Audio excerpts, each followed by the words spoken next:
இவங்களுக்கு என்னாச்சு? வழக்கம் போலதான். வழக்கம் போலதானா? ஏதோ சண்டையாண்டி, அடிச்சு செவுத்துல புடிச்சு தள்ளி விட்டுருக்கான் படுபாவி. என்னமா சாதாரணமா சொல்ற? எப்படி அடிபட்டிருக்கு? கண்ணமெல்லாம் வீங்கி இருக்கு. அக்கா நீங்க ஹாஸ்பிடலுக்கு போனீங்களா? போன மதி வலிக்கு ஊசி போட்டு டாக்டர் மருந்து கொடுத்திருக்காரு. அக்கா கையில என்னாச்சு? விரல புடிச்சு வளைச்சு விட்டாரு மதி. உன் புருஷன் எங்க இருக்காரு? யாருக்கு தெரியும்? அவர் இவ்ளோ பண்ணும்போது நீங்க பேசாம இருந்தீங்களா? வேற என்ன பண்ண சொல்ற? திரும்ப அடிக்க சொல்றியா? நீ நம்ம கொஞ்சம் கூட அக்கறை இல்லாம பேசிட்டு இருக்க. அக்கறை இல்லாதவதான் அவளை ஹாஸ்பிட்டலுக்கு கூட்டிட்டு போயிட்டு வந்தனா. அக்கா போலீஸ் கம்ப்ளைண்ட் கொடுக்கணும்க்கா. அவங்க உதச்சாதான் அவர் திருந்துவாரு. ஐயோ அதெல்லாம் வேணாம், எனக்கு தைரியம் இல்ல.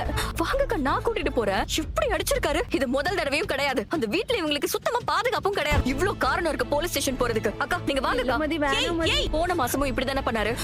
அப்ப தலையெல்லாம் வீங்கி போய் எத்தனை நாள் வலியோட இருந்தீங்க நீங்க? அது எல்லாம் என் தலையெழுத்து. அதெல்லாம் நீ பாத்துக்கோயா. சரிங்க சார். எங்க அப்பாவோட 60th பர்த்டே இன்னைக்கு. ஏற்கனவே டைம் ஆயிடுச்சு, நான் கிளம்புறேன். ஒரு லேடி வந்து கம்ப்ளைண்ட் கொடுக்க வந்திருக்காங்க சார். நீங்களே பேசி அனுப்பி வைங்கம்மா. சார் பேசி பார்த்துட்டேன் சார். உங்களை பார்த்தே ஆகணும்னு ஒத்த கால்ல நிக்கிறாங்க சார். வர சொல்லு. எந்திரிங்கம்மா, எந்திரிங்கன்றல. என்ன விஷயம்? என் பேரு அழகுமதி, இவங்க பேரு வயலட். கான்ஸ்டபிள் கிட்ட எல்லாம் பேச முடியாது, எஸ்ஐ கிட்ட தான் பேசுவேன்னு சொன்னீங்களாமே, என்ன விஷயம்? இவங்க என் வீட்டுக்கு பக்கத்துல தான் இருக்காங்க. எங்க வீட்ல தான் வேலை செய்யறாங்க. இவங்களோட ஹஸ்பண்ட் ரொம்ப டார்ச்சர் பண்றாரு. இவங்க வேலை செஞ்சு சேர்த்து வைக்கிற பணத்தை திருடிட்டு போறாரு. தேவையில்லாம இவங்கள தப்பு தப்பா பேசுறாரு. கேட்டா அடிக்கிறாரு சார். நீங்களே பாருங்க சார். இன்னைக்கு இவங்களை அடிச்சதாலதான் இந்த காயமே. போலீஸ் கம்ப்ளைண்ட் கொடுங்கன்னு நான் பல தடவை சொல்லிட்டேன். ஆனா இவங்க கேட்கல. ஹஸ்பண்ட் மேல எப்படி கம்ப்ளைண்ட் கொடுக்கறதுன்னு அமைதியாவே இருக்காங்க. அது அவர் அட்வான்டேஜா எடுத்துக்கிறாரு. இது எல்லாத்துக்கும் ஒரு முடிவே இல்லாம போய்கிட்டே இருக்கு. இதுக்கு மேலயும் அமைதியா இருந்தா இவங்களுக்கு ஏதாவது ஆயிடுமோன்னு எனக்கு பயமா இருக்கு. அதான் கம்ப்ளைண்ட் கொடுக்கறதுக்காக வந்திருக்கோம். இது வெளியிலே சொல்லி கம்ப்ளைண்ட் கொடுக்கறதுல என்ன பிரச்சனை? எஸ்ஐ கிட்ட தான் பேசணும்னு ஏன் அடம் பிடிச்சீங்க? இந்த சில்லற குடும்ப பிரச்சனையெல்லாம் தீர்த்து வைக்கிறதா என் வேலையா? சார் நான் இவங்க கிட்ட பேசாமலாம் இல்ல, பேசுனேன். ஆனா இவங்க சீரியஸாவே எடுத்துக்கல சார். நீங்க டீடைலா எழுதி கொடுங்க, நான் பேசுறேன்னு சொல்றாங்க.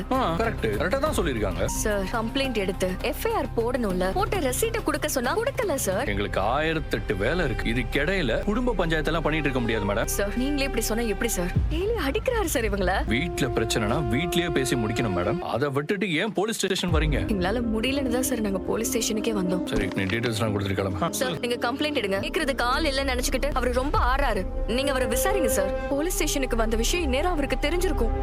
இப்ப திரும்ப போனா இவங்களுக்கு அடி விழுகும் சார். இது என்னமா இள வீடா? இங்க வந்து ஒப்பாரி வைக்கிறீங்க?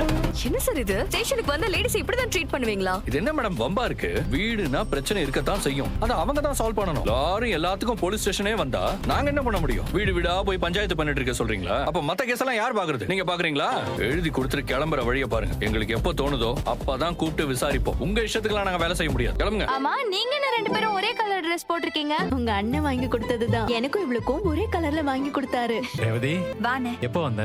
மத்தியானமே வந்துட்டேன். சரி சரி. எங்க அண்ணன் தான் இன்னும் என்ன சின்ன பிள்ளையாவே நினைச்சு டெய்லி எனக்கு சாக்லேட் வாங்கி கொடுத்துட்டு இருக்கு. நீ எவ்வளவு வளர்ந்தாலும் நீ எனக்கு சின்ன புள்ளதான்டா. மலர், எங்க அம்மா குரல் மாதிரி இருக்கு. ஹாய் பாட்டி. வாமா, வாடா கார்த்திக். எப்படிக்கா இருக்க? நல்லா இருக்கேன்டா. ஏன் மலரு, இவங்க ரெண்டு பேரும் எப்படி வந்தாங்க? கூப்பிடவே இல்லன்னு சொன்ன. சம்பந்தி பிறந்த நாளை பத்தி மாப்பிள்ள தான் போன் பண்ணி வர சொன்னாரு. யாரு? பாக்கியராஜா? நீங்க கண்டிப்பா வரணும்னு மாமா எங்க கிட்ட சொன்னதுனாலதான் நாங்க இங்க வந்தோம். வாங்க அத்தை. வா மச்சான். ஏண்டா நீதான் இவங்கள கூப்பிட்டியா? ஆமாமா. உங்க அப்பாவுக்கு தெரியுமா? அத்தை நீங்க வாங்கத்த, வந்து உட்காருங்க. அம்மாவையும் தம்பியும் கூப்பிட்டது நீங்க எதுக்கு என்கிட்ட சொல்லல? சொல்லி இருந்தா கூப்பிட வேணாம்னு சொல்லி இருந்திருப்பேன்ல. யார் யாரோ வராங்க. அப்பா பிறந்த நாளைக்கு அத்தையும் மச்சானும் வரக்கூடாதா? வேற யாரையோ எல்லாம் நம்ம வீட்ல எல்லாருக்குமே பிடிச்சிருக்கு. ஆனா என் தம்பியும் அம்மாவையும் தான் எங்களுக்கு பிடிக்காதே. அவங்களுக்கு பிடிக்கலன்னா என்ன? எனக்கு பிடிச்சிருக்கு, உனக்கு பிடிச்சிருக்கு. மேடம் கிளம்புங்க மேடம். சரிங்க. போலீஸ் ஸ்டேஷன் வர ஆள் நீங்க கிடையாது. உங்களுக்கு முன்னாடியே நிறைய பேர் வந்துட்டாங்க. அவங்களும் உங்க பிரச்சனை எல்லாம் சொல்லிருக்காங்க. ஒவ்வொன்னா தான் விசாரிக்க முடியும். முதல்ல வெளியே போய் டீடைல கொடுத்துட்டு கிளம்பு. நாளைக்கு யாராவது விசாரிப்பாங்க. நீங்க லேடிஸ்ங்கறதுனால விழுந்து அடிச்செல்லாம் விசாரிக்க முடியாது. கிளம்புற நேரத்துல வந்து தொல்லை பண்ணிட்டு முடியாது. நீங்க கம்ப்ளைண்ட் எடுக்கணும் சார். அதுக்கான அக்னாலஜ்மெண்ட் கொடுக்கணும். அப்பதான் நாங்க கிளம்பும். மதி போயிடலாம் மதி. சும்மா இருங்கா. மேடம், நீங்க காலேஜ்ல வேலை பாக்குறீங்க. இப்படி பாடம் எடுங்க, அப்படி பாடம் எடுங்கன்னு உங்களுக்கு நான் சொல்லி கொடுக்க முடியுமா? முடியாது இல்ல. அதே மாதிரி தான் என் வேலையை நான் எப்படி பண்ணணும்னு நீங்க எனக்கு சொல்லி கொடுக்க முடியாது. எந்திரிங்க, கிளம்புங்க. மதியே இல்லாதவளுக்குலாம் மதின்னு பேரு.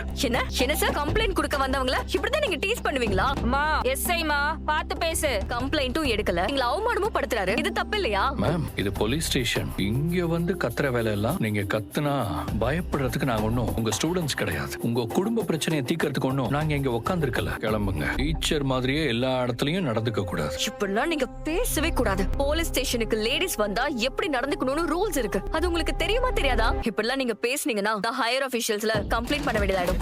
நீ யார்கிட்ட வேணாலும் கம்ப்ளைண்ட் பண்ண, எனக்கு கவலை இல்ல. என்னதான் சட்டம் பேசினாலும் எனக்கு தோணும் போதுதான் நான் ஆக்ஷன் எடுப்பேன். அது உனக்கு ஓகேனா இவங்க கிட்ட டீடைல்ஸ் எழுதி கொடுத்துட்டு போ. இல்லன்னா இங்க இருந்து கிளம்பி போயிட்டு இருமோ. இவங்க குடும்ப சண்டையை பாக்குறதுக்கு தான் ஸ்டேஷனை கட்டி வச்ச மாதிரி. டீடைல்ஸ் வாங்கி அனுப்பிடுங்க. எதுக்குமா தேவையில்லாம சார டென்ஷன் பண்ணிட்டு இருக்கீங்க? எழுதி கொடுத்துட்டு கிளம்புங்க. ஐ மாமா இங்க